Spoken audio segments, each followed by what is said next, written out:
Bonjour, je m'appelle Macha. J'ai deux enfants et un bébé. J'ai allaité mes deux grands-enfants pendant un an chacun. Et j'aimerais bien faire pareil pour le petit troisième. Mes grands-enfants, ils ont déjà 5 ans et demi et 4 ans. Pour mes allaitements, je n'avais pas de souci particulier. Je suis peut-être chanceuse. Tout s'est bien déroulé. Après, c'est sûr que chaque expérience, chaque bébé, chaque nouvel allaitement, c'est différent quand même. Même si on a l'impression de savoir tout, bah, pourtant on apprend des surprises. Par exemple, avec ma première fille, elle m'a fait une grève de tétée à peu près à 7 mois. Je ne savais même pas que ça existait. Mais en fait, elle refusait de téter. D'un jour à l'autre, elle a arrêté de téter. Il n'y a rien à faire.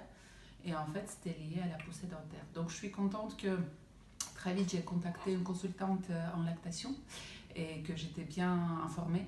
Et donc, j'ai pu identifier ce que c'était et faire les mesures nécessaires rapidement. Et en fait, oui, tout s'est remis en place au bout de 2 jours environ. Donc, ça va. Et avec mon deuxième bébé, mon garçon, c'était plus le fait que bah, je trouvais tellement simple l'allaitement, ou peut-être pour d'autres raisons, je ne sais pas, mais j'ai eu 2 fois mastite, c'est-à-dire l'engorgement des sangs avec très forte fièvre, 39-40, assez rapidement, et donc la nécessité de prendre les antibiotiques. Bon, tout ça pour dire que l'allaitement, même si ça se déroule bien et que tout se passe très facilement, très simple, bah, il faut quand même être vigilante et surtout, ne pas hésiter de contacter les spécialistes, des experts, des consultantes en lactation et savoir qu'on n'est pas seul. Et c'est simple, il faut juste vite trouver solution à mettre en place. Après tout, tout s'oublie assez vite et on garde que des bons souvenirs, c'est sûr. Donc, le choix d'allaiter, c'était une évidence pour moi.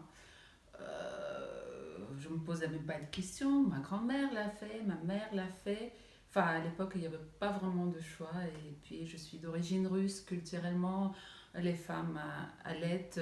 Enfin, elles sont très nombreuses à allaiter. Souvent, on n'allaite pas que quand on a vraiment des soucis.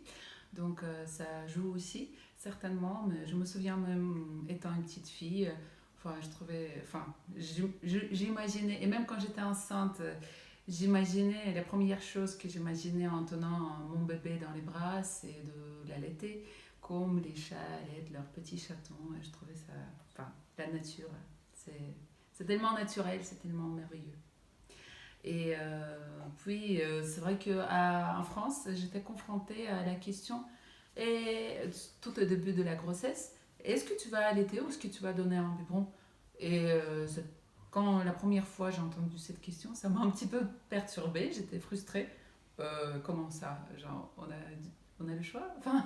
Enfin, comment je peux ne pas avoir envie en fait d'aller de l'allaitement en public? Bien sûr que les toutes premières fois, c'était pas évident, je me sentais très gênée. Et comme la plupart des gens, je suis pudique aussi. Donc c'était pas évident, mais après on s'y fait, on s'entraîne.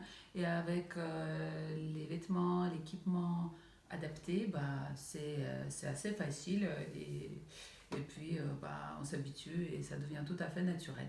Heureusement que j'ai jamais eu de remarques malveillantes, parce que, heureusement.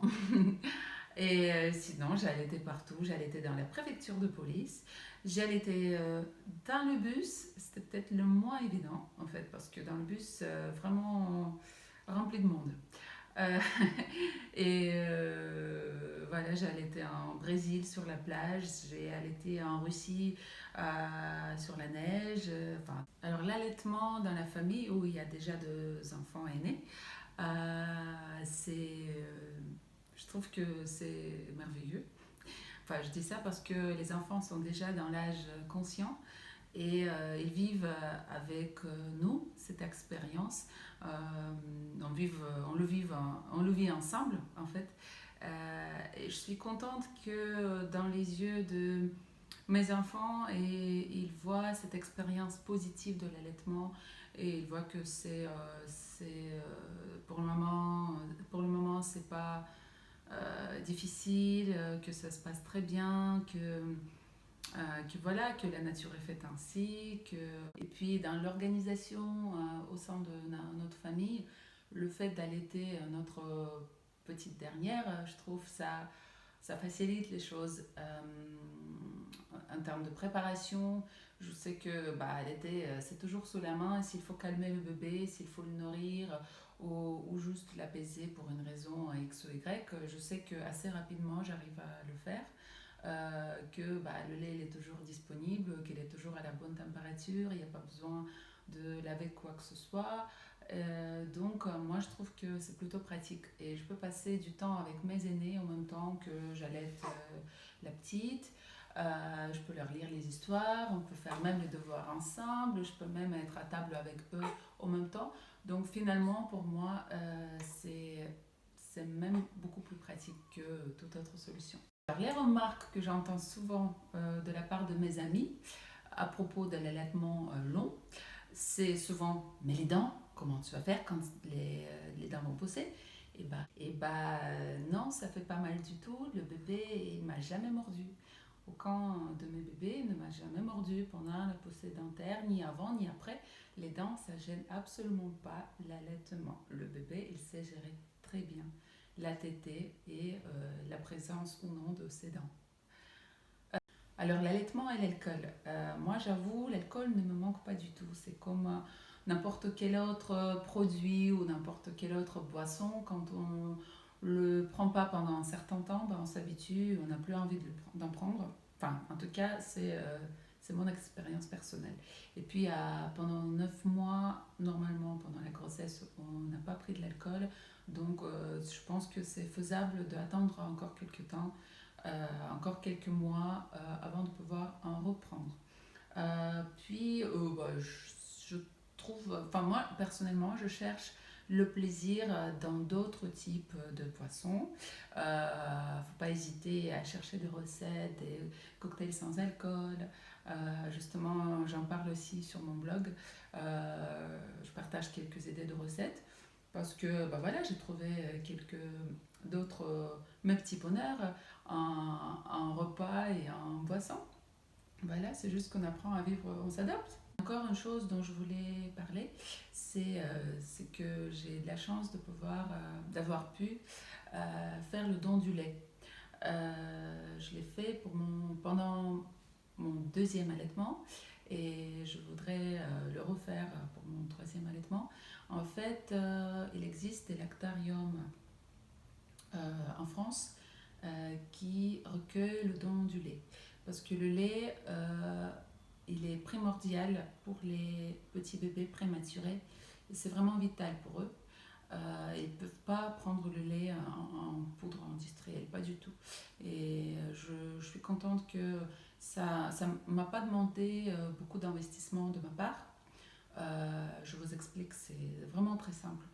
L'organisation de l'Actarium de Paris, en tout cas, avec lequel je l'ai fait, est parfaite et vraiment ça ne demande pas beaucoup de temps et ça ne demande pas beaucoup de ressources, même quand on a plusieurs enfants, je vous rassure, parce que tout le matériel est fourni. La sage-femme vient pour amener le matériel, elle vient pour chercher les biberons. Il n'y a pas beaucoup de travail pour stériliser le matériel avant et après les tétés. C'est vraiment très simple. Et puis on n'a pas d'engagement sur la quantité de lait à fabriquer, à fournir toutes les semaines. On fait comme on peut, en essayant d'installer une petite routine quand même pour que ça soit plus serein et pour vous et pour votre bébé. Et je suis vraiment contente d'avoir cette expérience-là. Et en plus, petite astuce, on nous prête le, le tire-lait professionnel vraiment de très bonne qualité qui permet de tirer le lait avec le confort maximal, sans aucun souci, sans aucun disconfort si je peux dire ça, pour nous les mamans. Et en très peu de temps, on arrive à tirer le lait assez efficacement. Et pourquoi pas en profiter et en même temps de ce prêt d'utiliser aussi le tire-lait pour nous, enfin pour notre petit stock personnel, pourquoi pas. Donc voilà, ça c'est une petite astuce parce que tout le matériel était prêté bien sûr gratuitement. Donc voilà, si vous avez l'envie, je vous encourage à essayer. Au moins essayer, même si vous donnez un tout petit peu du lait, c'est déjà super bien, c'est déjà super précieux pour les bébés qui en ont besoin.